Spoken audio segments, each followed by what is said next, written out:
Welcome back to Town Manager's Corner. My name is Scott Lambiase, and I'm your town manager. And as you hopefully are all aware, maybe we have some new viewers out there though. Town Manager's Corner is a series that I work with Abington Cable Access Management on, that we go around and sometimes we'll meet with department heads, or we'll meet with a committee, or go around and see what sort of projects are going on in town and introduce them to everybody out there.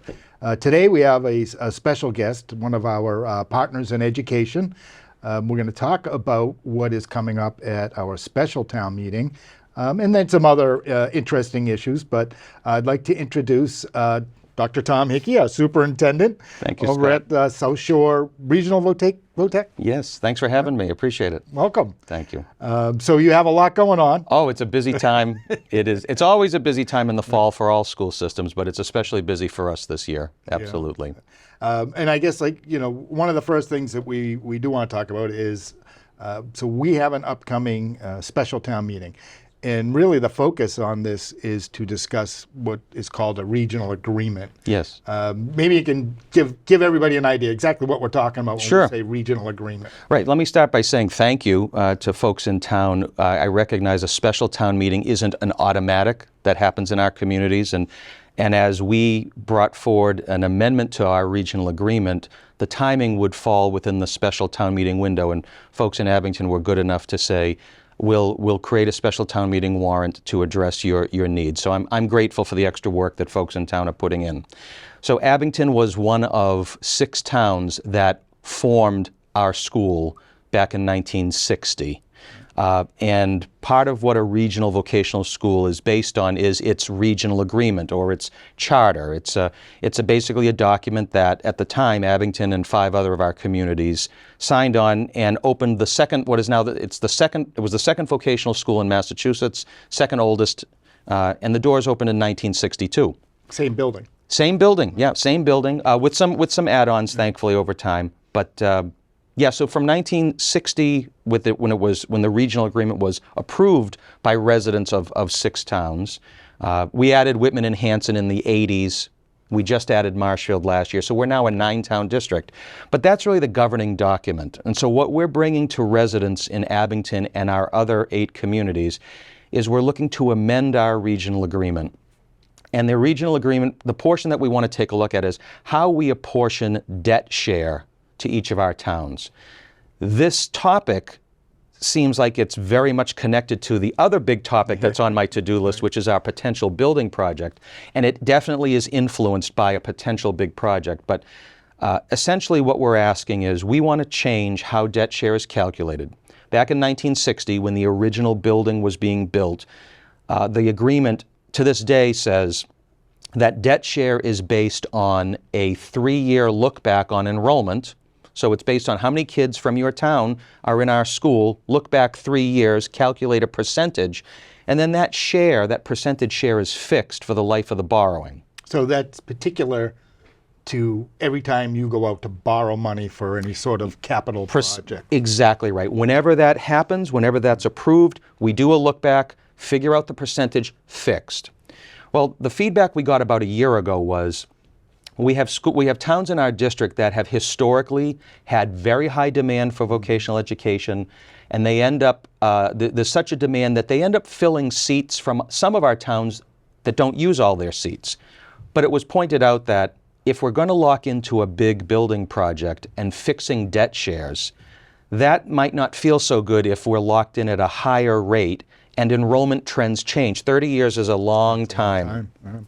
So essentially, this amendment would change that fixed language to what I'm calling a 4-year rolling average, so that every year that our school committee is putting forward a budget, and it includes a share of the debt, we would look back 4 years. So with each passing year, 1 year's enrollment history would drop off and another one would roll on.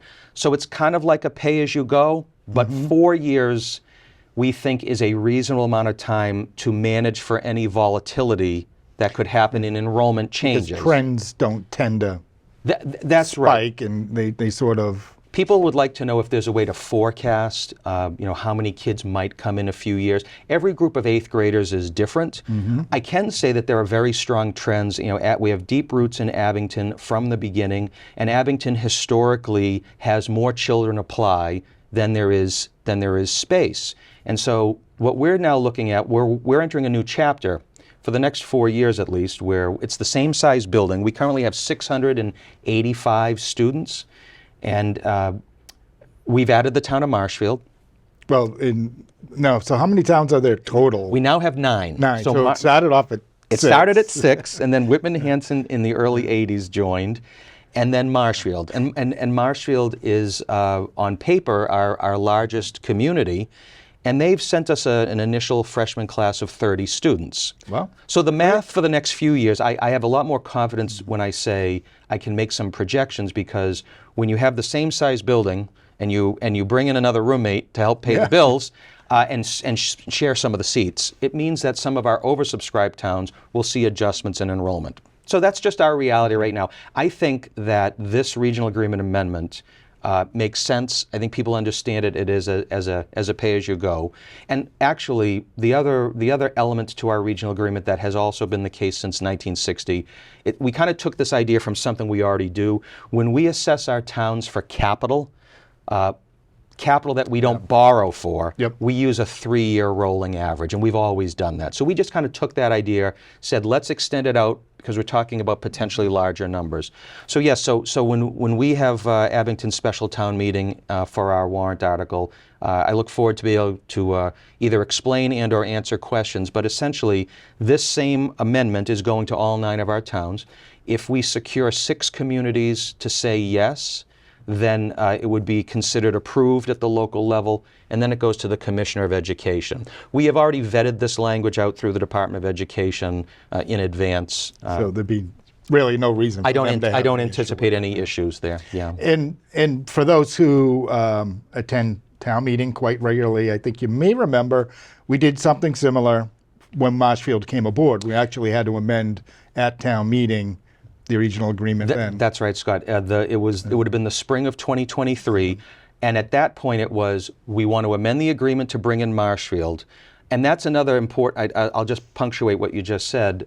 We're also tweaking Marshfield's terms and conditions. So how do you assess a town who's brand new, who doesn't have the longevity or the enrollment history? So we wrote language in 2023 that basically said Marshfield would be on a pay-as-you-go, annually adjusted. So every year they're adding another group of 9th graders.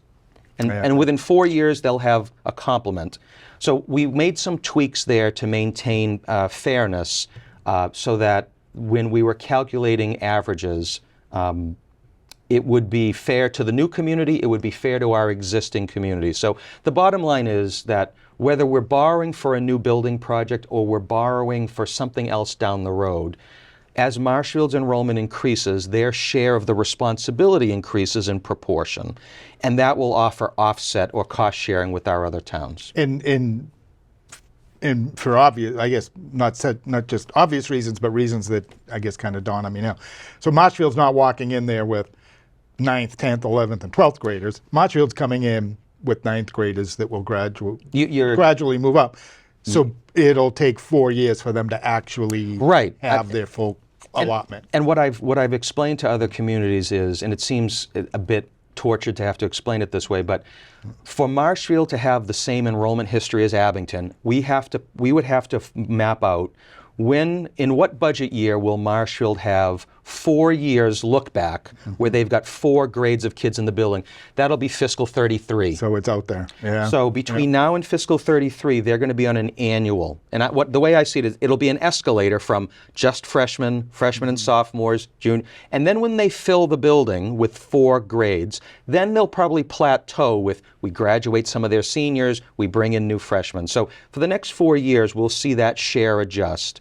And as I've said to our school committee, if we're fortunate to get this building, it would be open for the 2028-29 school year. But debt share and enrollment share and future changes in enrollment all depends on what our towns can afford in terms of an operating budget. That's a separate conversation. Yeah. But for now, I think it's a good opportunity to make this adjustment And I've heard generally very good feedback from our communities so far. Yeah, and you know, as you said, I mean, it really will only need 6 communities Yep, to pass this amendment. that's correct. At least my thought and the feeling on the Board of Selectmen was that we definitely wanted to give Abington residents that opportunity to participate in this. Yeah, and I do appreciate that, and it's an opportunity for us to be able to explain answer any questions that residents might have. Yeah, and in my opinion, I think it's, you know, it's a very good thing for Abington. It really does make sense. Right now, we're probably the 3rd Yep. largest. Yeah, Abington has about a 16.5% share of the building. But you know, you can imagine that when a new school is opened, there can be an initial adjustment in enrollment interest. Yeah. So one of the prevailing thoughts was if you take a historically under-enrolled community of ours, Norwell or Cohasset perhaps, there might be an initial surge of interest, and that would change enrollment. Yeah. And if you're fixed at a debt share and your actual enrollment is lower, that's where a community like Abington might say, something doesn't seem... Something's not right. Something's not right about that. It should follow the trends. Yeah. So I'm happy that we're in this position to bring this to voters in the fall. Good. Now, if the folks want some information on this, I'll make sure we have a link on our website, and we'll have the language, or at least the part that's going to be changed. But if somebody wanted to find the full or regional agreement and sort of, I guess, that red line version, is that up on your website, or will it be? Yes, we have our school website is southshore.tech. And we have links to the proposed regional agreement on our website, pretty easy to find. But if not, folks can contact me directly at school, and I'll be happy to walk them through it and explain, or send it to them via email if that's easier. Yeah, and we'll do everything we can to get that information out. I think, you know, there really isn't a lot. I think we pretty much pointed the whole thing out. Yeah, I think we did a good job. Good parts of it. But I would like to, you know, while we're here and we have the opportunity, is you know, and we've sort of alluded to this this project, to this building project, and that's definitely something that will be a future subject of this show and probably others. Yes. I think we'll have it at our annual town meeting. There'll be a vote in January regarding a new building project. Yes, so timing and timelines and sequencing is so important. So I appreciate you kind of giving me the opportunity to start there, Scott. So we're having this conversation in mid-October. At the end of October, we'll go in front of the Massachusetts School Building Authority, the MSBA, and we anticipate that they will approve our project, and they will state at that meeting how much the grant is going to be. We have some projections. I think that this project will cost about $165 million at the local level. And after we get that formal approval, hopefully by the middle of November, we will be able to put out revised tax impact numbers to be able to tell members of our community, here's the project, we've been talking this up, but now we can put a little more specificity on impacts of how are you calculating my town's share, and how does it translate to me as a taxpayer? So from the middle of November until January 25th, that's essentially the window where my dance card is, I want to go anywhere I can to share information with residents. So I am going, you know, and I've said to members of our school committee, where in your community do people gather? High tech, low tech, somewhere in between. In person is very, very helpful, I think, because we're not the home team. We don't educate most of the children in any of our communities. I think we're well regarded. I think people do value vocational education. I get a lot of positive, strong feedback about it. But I also know that things are costly, and we may not always be above the fold in terms of what's going on. So we want to do 150% to make sure people are aware. And it's programs like this that you allow me the opportunity to do that. So if we do that, all paths lead to Saturday, January 25th, 2025. That's when there's going to be a district-wide special election. There'll be a polling place in each of our 9 communities, and folks will be able to go to the polls and say, do you support the project or not? The extent of that vote is just the project approval. How each town pays for it, as you indicated earlier, would very likely be the subject of a spring 2025 conversation. As you know, you're talking about a building project, you're probably talking debt exclusion question. Yeah, most likely. So I say to our folks at South Shore, we have to stay in our lane. Our communities will decide what to do and how to handle it, but we stand ready to continue to provide information to support town administrators and FinComs and select boards as they navigate perhaps that next phase. Now, if the project doesn't pass, okay, well then that conversation in the spring right. is a different one. Yeah. But part of the presentations that I'll be making this fall is to talk about what repairs do need to be done to the school, how the cost of something new versus renovating a 1962 building. There is a delta, but the delta is very small, and we want to be able to show people some comparisons, give them all the information possible. So yes, those are all the timelines. Now, what the heck is this project? We're after 2 years of study and schematic design, we're looking at a 900-student school that would be built behind our existing school on Route 123 Webster Street in Hanover. It would be three floors. We would have our 12 existing vocational programs: automotive, advanced manufacturing, metal fab welding, carpentry, HVAC, culinary, Cosmo, horticulture, design, visual, computer infotech, electrical, and allied health. And then we hope to add plumbing and veterinary science. That'd be amazing, yeah. So I think both of those are high demand programs. Veterinary science is a program that kids in our region can only access at Norfolk Aggie, which is a big expense and a big time commitment for families. Having a local option, I think, makes a lot of sense, and I think we would see great demand. I'm getting some very good feedback on, never mind can you find a plumber? That conversation sells itself Yeah, right. as a skilled trade that we can begin to grow with high school students. So yeah, that project, if it comes to fruition, we would begin by doing a year's worth of additional design work. This typical process. If the project gets approved, we'd spend another whole year doing design. Shovel goes in the ground in 26, hopefully ribbon cutting for the 28-29 school year. The borrowing for this project, what you'll hear me say later this fall, is that the borrowing will be very small in fiscal 26, which is actually a very important thing to point out, because as people look at their local capital demands, the operating costs, the challenges you all have to make those bottom lines work. We are not in a bubble. We're not tone deaf to that. And so borrowing short-term interest only for fiscals 26, 27, 28 would allow for and it's not easy, but it would allow for a breathable on-ramp. Yeah. If people ask me, so when am I going to get whacked with this if it happens? Everything will be bonded in fiscal 2030. And by the middle of November, we'll be able to unpack what that would look like for each of our communities. So not only is it, hey, have you ever heard of us? Let's tell you about South Shore.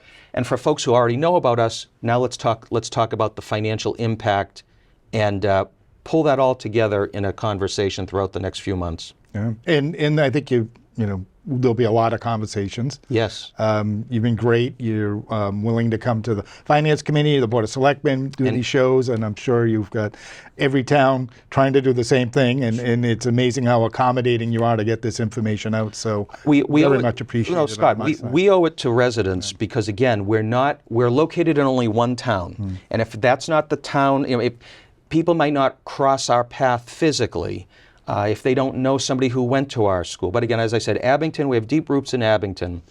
But that doesn't mean we don't treat this as a fresh conversation in 2024 with whatever else is going on economically, that here's what we've been working on. We've been applying to MSBA for 6 years. We've been invited. It's an opportunity. We just need to make sure people know that we're definitely dialed in to where our communities are. And if we could have picked the timing differently, we would have picked it certainly perhaps at a different time, but that's hoping for a better yesterday, I guess. But in any event, I appreciate the time to be able to, to talk about this in greater detail. No, it's great. And again, just to sort of go over those dates again, we have October, we don't have to do anything. MSBA is going to deal with And I'm assuming they're going to approve this if Yes, just my dealings with MSBA and where you are at in the process, it sounds like it's MSBA is a well-organized entity, and they've got a great team of people who set things up properly. So we're given every indication. October 30th makes it official. Yep.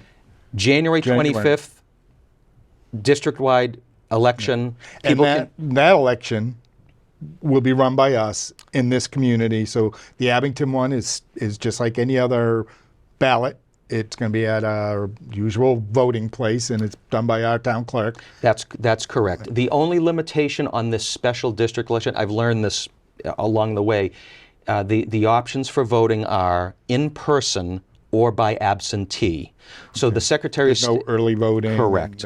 So there's no mail-in, there's no early voting. So those are the two options. We brought our town clerks together, and they have been working with us as good partners over the last year. So 9 a.m. to 5 p.m. It's the same ballot, the same language, all 9 towns, same polling hours. You're absolutely right. And then after that, it'll be town meeting, hopefully. We'll have some discussions then, but I think that gives everybody enough for now. For now, yes. We do, again, we will have many more of these conversations and certainly look forward to it. I would like to come back whenever appropriate, absolutely. Right. No, I appreciate it. And folks, that's about all the time we have for today. Again, check our website. Check the website again at... So I can give you 2 websites, Scott. Our main website, where you might find more regional agreement information, is southshore.tech. Okay. Folks interested in our building project can go to southshoretechproject.com. Perfect. Well, there you go, folks. There will be more to come in the future, and I thank you for tuning in. Take care.